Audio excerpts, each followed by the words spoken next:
Assalamualaikum warahmatullahi wabarakatuh. Kami dari kelompok 4 akan mempresentasikan mengenai perencanaan strategis dan perencanaan operasional. Sebelum memulai presentasi, izinkan saya sebagai perwakilan akan memperkenalkan anggota dari kelompok 4. Saya pribadi Anissa Salsabila Zara, lalu ada Fala Razita, Nufus Aulia, dan Ine Morer Zael. Perencanaan secara umum merupakan suatu upaya dalam menentukan berbagai hal yang hendak dicapai atau tujuan di masa depan dan juga untuk menentukan beragam tahapan yang memang dibutuhkan demi mencapai tujuan tersebut. Beberapa ahli juga menyatakan bahwa pengertian perencanaan adalah salah satu fungsi manajemen yang paling penting, yang mana di dalam perencanaan itu sendiri terdapat kegiatan dalam menjelaskan tujuan organisasi, membuat strategi, dan juga mengembangkan rencana kerja organisasi. Ada beberapa karakteristik perencanaan. Yang pertama yaitu kontribusi terhadap tujuan. Setiap perencanaan dilakukan untuk mewujudkan tujuan. Yang kedua, kemampuan pengisian dari planning. Suatu rencana dilaksanakan oleh semua label manager, tetapi penekanannya dan cakupannya berbeda. Yang ketiga, kedudukan istimewa dari suatu perencanaan. Setiap perencanaan selalu harus ditempatkan pada kedudukan pertama dari suatu proses manajemen. Yang keempat, efisiensi dari perencanaan. Efisiensi perencanaan dapat diukur dengan membandingkan jumlah sumbangannya terhadap tujuan.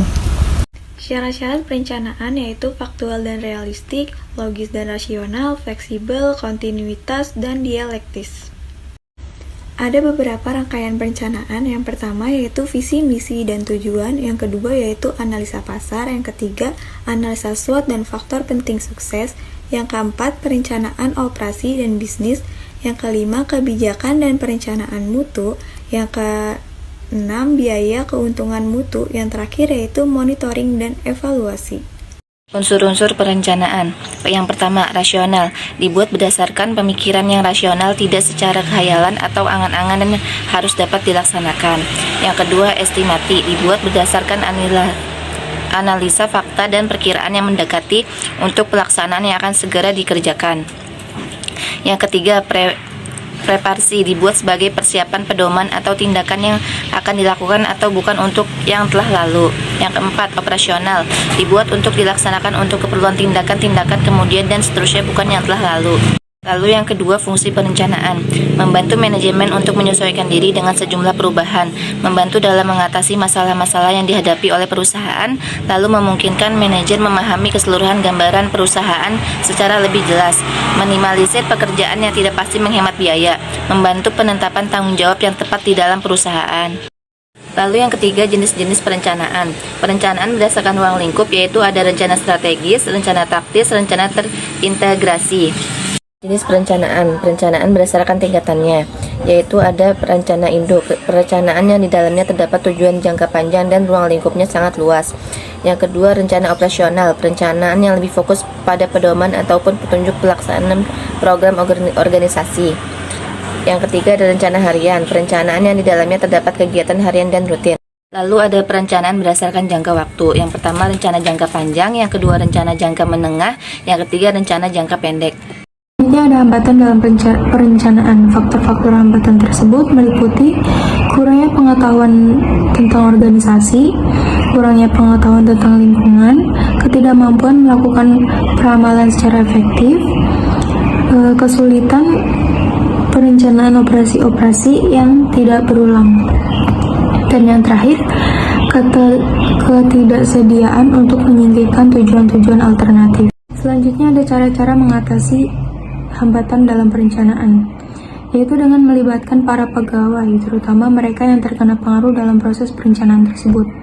Selanjutnya, memberikan banyak informasi kepada para pegawai tentang rencana dan kemungkinan akibat-akibatnya sehingga mereka memahami perlunya perubahan, manfaat yang diharapkan, dan apa yang diperlukan untuk pelaksanaan yang efektif. Selanjutnya, mengembangkan suatu pola perencanaan dan penetapan yang efektif, suatu track record yang berhasil mendorong kepercayaan kepada para pembuat rencana serta menyebabkan rencana baru tersebut diterima. Perencanaan strategis. Pengertian dari perencanaan strategis adalah proses pemilihan tujuan-tujuan organisasi, penentuan strategi, kebijaksanaan, dan program-program strategik yang diperlukan untuk tujuan-tujuan tersebut, dan penetapan metode-metode yang diperlukan untuk menjamin bahwa strategi dan kebijaksanaan telah diimplementasikan. Perencanaan strategis merupakan aktivitas manajemen bisnis yang bertujuan untuk memastikan perusahaan serta seluruh stakeholder yang terlibat di dalamnya bekerja sama untuk mencapai tujuan bisnis yang sama. Menurut Hartford, perencanaan strategis dinilai sebagai hal utama dalam pertumbuhan bisnis jika ingin sukses. Penyusunan rencana strategis membuat perusahaan selalu siap menghadapi tantangan dan perubahan. Tak hanya itu, bisnis juga bisa meraih peluang yang ada sebaik mungkin. Rencana strategi sendiri adalah dokumen yang digunakan untuk berkomunikasi dengan organisasi dan tujuannya. Lalu selanjutnya adalah tahapan dan proses untuk membuat perencanaan strategis yang efektif. Yang pertama itu adalah dengan menentukan goals. Proses membuat perencanaan strategis selanjutnya adalah dengan menentukan goals. Goals biasa ditentukan untuk departemen atau perusahaan tergantung dengan tujuannya. Lalu yang kedua adalah kembangkan asumsi. Ketika membuat rencana bisnis, kita juga harus mempertimbangkan masa depan. Oleh karena itu, rencana yang dibuat harus berdasarkan asumsi tertentu. Lalu yang ketiga adalah mencari ragam cara untuk mencapai target. Mencari tahu cara-cara terbaik untuk mencapai target yang dapat memberikan fleksibilitas ketika mengarahkan tim. Ketika mencari beragam cara untuk mencapai target, pastikan untuk mengerucutkan opsi ke beberapa pilihan saja. Jika tidak, maka kita akan kebingungan untuk memilih solusi yang pas nantinya. Lalu yang keempat adalah pilih action plan. Langkah selanjutnya dalam proses perencanaan strategis adalah memilih action plan. Idealnya, rencana strategis yang dipilih adalah yang dianggap paling menguntungkan. Ketika membentuk action plan, pastikan untuk membuat keputusan di dalamnya berdasarkan bukti yang nyata, seperti analisis matematika. Lalu yang terakhir, kembangkan rencana pendukung.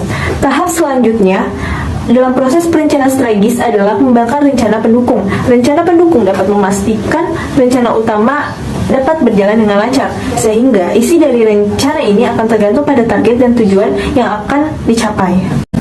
Lalu perencanaan operasional. Perencanaan operasional adalah rencana yang sangat spesifik dan berorientasi pada detail dengan jelas dan mendefinisikan bagaimana departemen atau tim berkontribusi untuk mencapai tujuan perusahaan. Ini menguraikan tugas dan tanggung jawab harian setiap karyawan dan juga manajer. Rencana operasional membantu tim untuk memahami dengan tepat apa yang harus dilakukan setiap hari dan untuk berapa lama, sehingga setiap orang bekerja sama untuk mencapai tujuan dengan sukses. Inti dari perencanaan operasional adalah melihat pengaruh operasional Anda pada pekerjaan bisnis secara real time, sehingga Anda tahu persis kapan harus menjalankan strategi utama. Lalu selanjutnya adalah langkah membuat perencanaan operasional. Yang pertama, buat rencana strategis. Untuk membuat rencana operasional, pertama-tama seseorang harus mengembangkan rencana strategis untuk menginformasikan keputusan. Rencana operasional pada dasarnya adalah alat untuk melaksanakan rencana yang strategis. Mulailah dengan menganalisis industri, persaingan, dan tren konsumen. Kemudian pertimbangkan nilai-nilai perusahaan dan tetapkan tujuan yang sesuai. Lalu yang kedua, identifikasi tujuan. Untuk mulai menyusun rencana operasi Anda, mulailah dengan memeriksa tujuan. Pikirkan secara kritis tujuan mana yang dapat dikelola sehingga dapat menyusun strategis dengan cara yang terbaik. Misalnya, pikirkan tentang kebutuhan fisik operasi bisnis seperti lokasi, inventaris, pemasok, dan biaya produksi. Rencana operasi harus mencakup tujuan, sasaran, dan jadwal yang jelas. Setelah itu, dokumentasikan dan lacak kemajuan.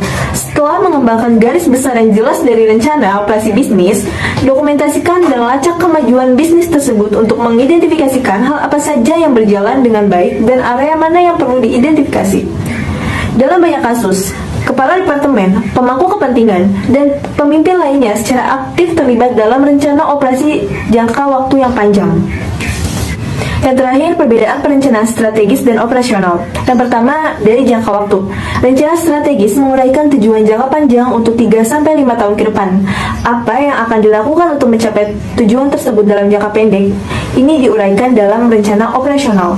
Lalu yang kedua, Modifikasi. Rencana strategis harus sangat matang, tapi itu tidak berarti kadang-kadang tidak memerlukan modifikasi. Sebaliknya, rencana operasional mengevaluasi kembali setiap bulan.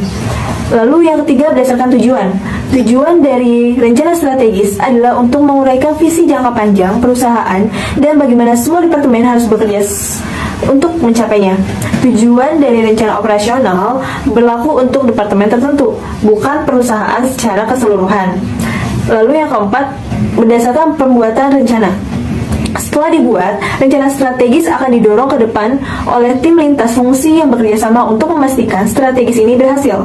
Setiap departemen harus memiliki pemimpin satu tim yang bertanggung jawab untuk membuat rencana operasional mereka. Meskipun setiap rencana operasional dirancang untuk satu departemen, implementasi yang sukses akan membawa kesuksesan di seluruh departemen. Lalu yang terakhir, pelaporan. Ketika melaporkan rencana strategis atau biasanya setiap tahun dan triwulan, Komite Perencanaan Strategis atau tim eksekutif akan ingin melihat bagaimana perusahaan berdasarkan ukuran yang dipilihnya. Tidak seperti laporan strategis, pembaruan pada proyek operasional dapat bersifat anekdot atau kualitatif, atau karena seringkali sulit untuk mengukur tindakan yang tidak terkait dengan ukuran. Beberapa organisasi memiliki komentar teks berjalan baik di bidang Excel atau dokumen Word. Sekian presentasi dari kelompok 4. Semoga kami dapat menyampaikan presentasi dengan tepat dan bermanfaat. Sekiranya itu saja yang dapat kami sampaikan. Selebihnya mohon maaf. Wassalamualaikum warahmatullahi wabarakatuh.